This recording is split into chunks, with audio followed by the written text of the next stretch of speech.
லால் குயிலா என்று அழைக்கப்படும் டெல்லியில் உள்ள செங்கோட்டை முகலாய பேரரசர்களின் வாழ்விடமாகும். இது 1639 பேரரசர் ஷாஜகானால் மதில்களால் சூழப்பெற்ற தனது தலைநகர் ஷாஜகானாபாத்தில் கட்டப்பட்ட அரண்மனையாகும். இக்கோட்டை சிவப்பு நிற கற்களால் கட்டப்பட்டுள்ளதால் இது செங்கோட்டை என அழைக்கப்படுகிறது.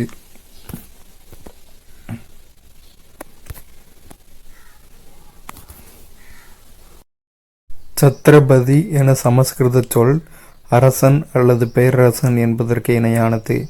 இச்சொல்லை மராத்தியர்கள், குறிப்பாக சிவாஜி பயன்படுத்தினார். இதில் சத்ர அப்படின்னா குடைனும், பதினா தலைவன் அல்லது பிரபு அப்படின்னும் பொருள்படும்.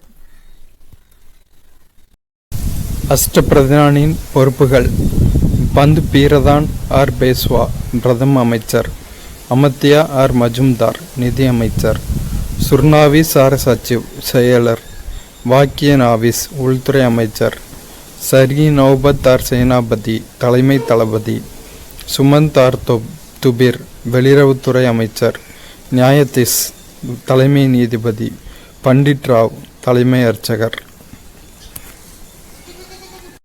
சித்தூர் சூறையாடல் 1303.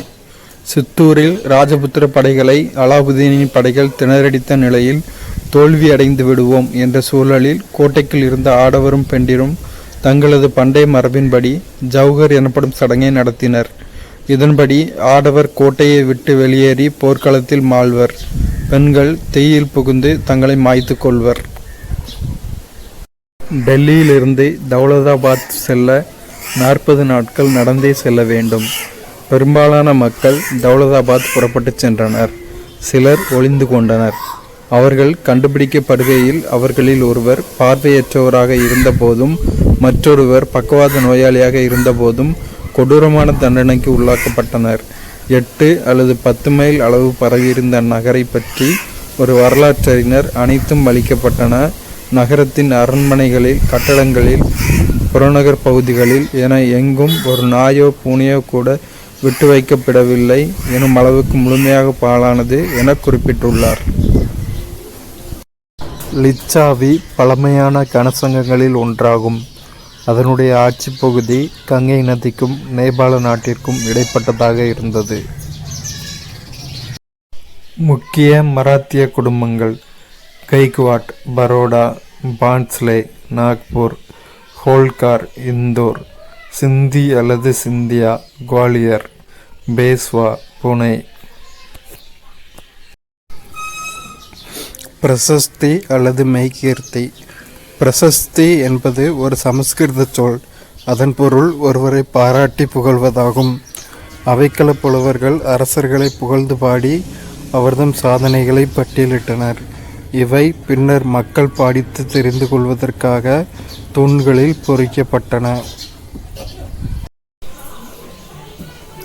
சமுத்திரகுப்தர் ஒரு விஷ்ணு பக்தர் ஆவார்.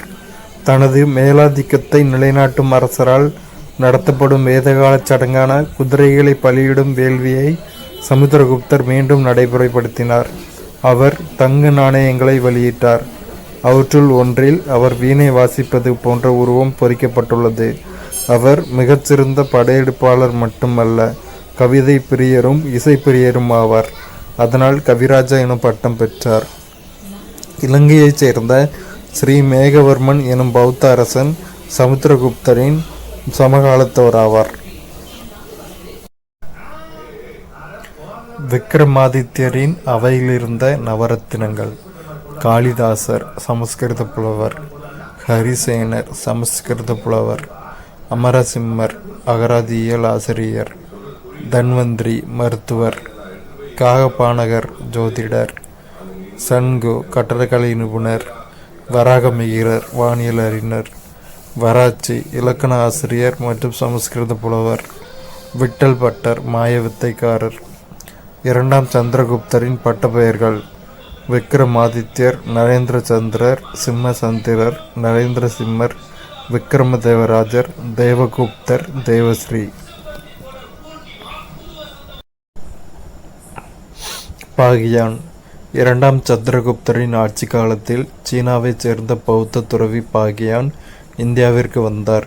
அவருடைய பயணக் குறிப்புகள் குப்தர் காலத்து மக்களின் சமூக, பொருளாதார, மத, ஒழுக்க நிலைகள் பற்றிய செய்திகளை நமக்கு வழங்குகின்றன.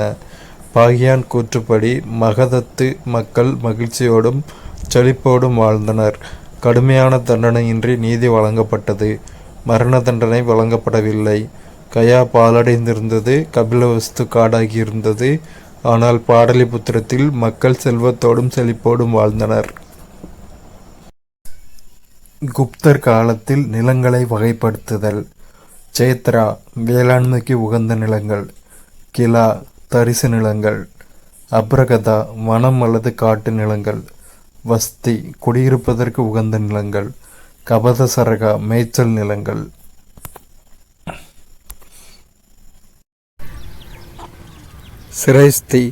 சிரேஸ்தி பிரிவை சார்ந்த வணிகர்கள் ஓரிடத்தில் நிலையாக இருந்து வணிகம் செய்தவர்கள்.